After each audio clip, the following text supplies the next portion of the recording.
ನಮಸ್ಕಾರ, ನಾನು Sangameshwara NS, BA 5ನೇ ಸೆಮಿಸ್ಟರ್ನ paper social demography.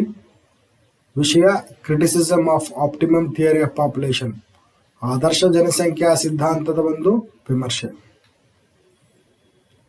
There is no evidence of optimum level. ನಾವು ಆದರ್ಶ ಅಂತ ಹೇಳಿದಾಗ ಈ ಆದರ್ಶ ಅನ್ನೋದಕ್ಕೆ, ಆದರ್ಶ ಜನಸಂಖ್ಯೆ ಅನ್ನೋದಕ್ಕೆ ಯಾವುದೇ ರೀತಿಯಾದ ಪುರಾವೆಗಳನ್ನು ಈ ಸಿದ್ಧಾಂತ ಒದಗಿಸೋದಿಲ್ಲ. ಹಾಗಾಗಿ it is impossible to measure optimum level. ನಾವು ಆದರ್ಶ ಅಂತ ಹೇಳಿದ ತಕ್ಷಣ ಈ ಒಂದು ಆದರ್ಶವನ್ನ ಮಾಪನ ಮಾಡೋದಕ್ಕೆ ಯಾವುದೇ ರೀತಿಯಾದ ಸೂಕ್ತವಾದ ಮಾನದಂಡವನ್ನ ಈ ಒಂದು ಸಿದ್ಧಾಂತ ಒದಗಿಸೋದಿಲ್ಲ.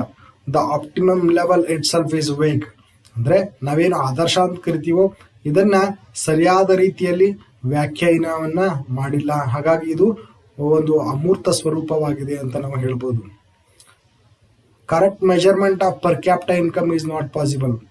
ಈ ಒಂದು ಸಿದ್ಧಾಂತ ತಲಾದಾಯವನ್ನ ಯಾವ ರೀತಿಯಾಗಿ ಅಳಿಬೇಕು ಅನ್ನೋದನ್ನ ಸ್ಪಷ್ಟವಾಗಿ ತಿಳಿಸೋದಿಲ್ಲ. ಕೇವಲ ಜನಸಂಖ್ಯೆ ಮುಖಾಂತರ ನಾವು ಜನರ ಒಂದು ತಲಾದಾಯವನ್ನ ನಿಗದಿಪಡಿಸಬಹುದು ಅನ್ನೋ ಅಂಶವನ್ನು ಹೇಳ್ತದೆ. It neglects the distribution aspects of increase in per capita income.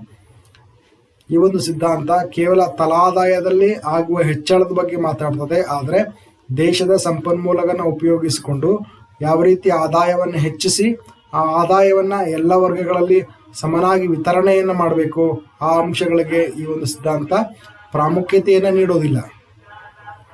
Optimum level is not fixed but oscillating. ಅಂದ್ರೆ ಆದರ್ಶ ಅಂತ ನಾವೇನು ಹೇಳ್ತಾ ಇದ್ವೋ ಇದು ಸ್ಪಷ್ಟವಾಗಿ ನಿಗದಿಗೊಳಿಸಿಲ್ಲ. ಅಂದ್ರೆ ಭಾರತದಲ್ಲಿ ಇಷ್ಟು ಜನಸಂಖ್ಯೆ ಇದ್ರೆ ಆದರ್ಶ ಜನಸಂಖ್ಯೆ, ಅಮೆರಿಕದಲ್ಲಿ ಇಂತಿಷ್ಟು ಜನಸಂಖ್ಯೆ ಇದ್ರೆ ಆದರ್ಶ ಜನಸಂಖ್ಯೆ ಅಂತ ಸ್ಪಷ್ಟವಾಗಿ ಫಿಕ್ಸ್ ಮಾಡಿಲ್ಲ, ನಿಗದಿಗೊಳಿಸಿಲ್ಲ. ಹೀಗೆ ಆದರ್ಶ ಜನಸಂಖ್ಯೆ ಅನ್ನೋದು ದೇಶದಿಂದ ದೇಶಕ್ಕೆ ಬದಲಾಗ್ತದೆ ಅನ್ನೋ ಅಂಶವನ್ನ ಈ ಸಿದ್ಧಾಂತ ಹೇಳ್ತದೆ. ಹಾಗಾಗಿ ಆದರ್ಶ ಜನಸಂಖ್ಯೆಗೆ ಎಷ್ಟು ಜನಸಂಖ್ಯೆ ಬೇಕು ಅನ್ನೋದನ್ನ ಸ್ಪಷ್ಟವಾಗಿ ಎಲ್ಲಿಯೂ ತಿಳಿಸೋದಿಲ್ಲ. It neglects social and institutional conditions. ಈ ಒಂದು ಸಿದ್ಧಾಂತ ಸಾಮಾಜಿಕ ಮತ್ತು ಸಾಂಸ್ಥಿಕ ಅಂಶಗಳನ್ನ ಕಡೆಗಣಿಸಿದೆ.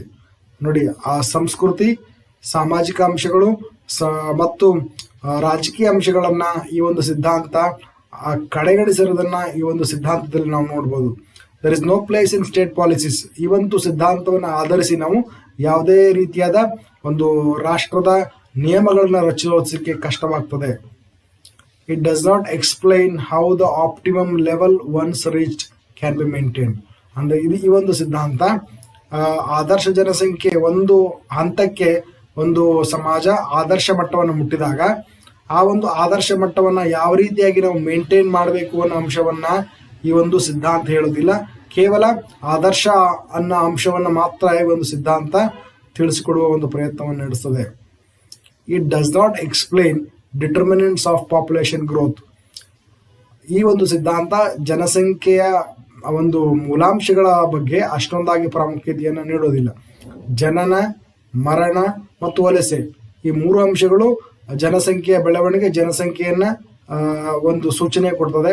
ಆದರೆ ಈ ಮೂರು ಅಂಶಕ್ಕೆ ಪ್ರಾಮುಖ್ಯತೆಯನ್ನು ನೀಡದೆ ಈ ಸಿದ್ಧಾಂತ ಕೇವಲ ಜನಸಂಖ್ಯೆ ಅನ್ನೋ ಅಂಶವನ್ನ ಪರಿಗಣನೆಗೆ ತೆಗೆದುಕೊಂಡು ಆರ್ಥಿಕ ಅಂಶಗಳ ಆಧಾರದ ಮೇಲೆ ಆದರ್ಶ ಸಿದ್ಧಾಂತವನ್ನ ನಿರ್ಧಾರ ಮಾಡುವ ಒಂದು ಪ್ರಯತ್ನವನ್ನ ಈ ಸಿದ್ಧಾಂತ ಮಾಡ್ತದೆ. ಧನ್ಯವಾದಗಳು.